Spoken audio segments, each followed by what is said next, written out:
ඉතින් අරගෙනක් තියෙනවා ටිආර්6ගේ රෝලෝයේකුයි ආහායේකුයි අපි කාලේ බලමු කොහොමද මේ දෙකේ රස කියලා. ඉතින් මේවා මේ කාලා දින දේවල් හරියද ඒ වුණාට පොඩි අමුතු අතල්ලක් තියෙනවා මේ වගේ. හරිද? මේ ගණන් දැන් සරා යන්නේ එකයි සීන් එක හරිද? ඉස්සර මේවා 30 විතර තිබ්බේ දැන් මේක 50ක් කොහෙද? ඔව් මේ ආහායක 50යි. ඉතින් මේ විදිහට තමයි තියෙන්නේ මේ චොකලට් ටික ඇතුලේ ගණන් ගන්නවා.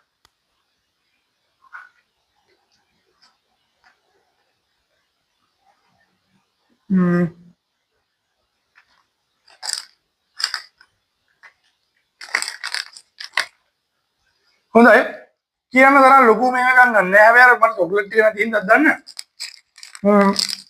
ඊට වඩා අපි යන රෝලෝ එකට රෝලෝ එකේ රස පරණ පුරුදු රහ වෙනවද බලමු.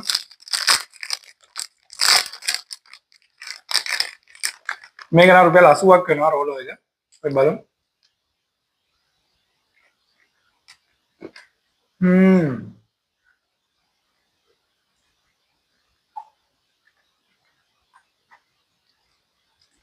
ඒක සුබිලි පරණ සුපුරුදු රහම වෙනවා. මම අරකයි මේකයි එක බලලා දිනා මේකට ඉතින් කොහොමද කැමති කියලා තමයි කියන්න තියෙන්නේ. ටිආර් ලගේ මරු අයිටම් ටිකක් තියෙනවා දැන් අලුතෙන්ම ඇවිල්ලා ටොප් බඩු කියන්න පුළුවන් කෙලිම මේකට.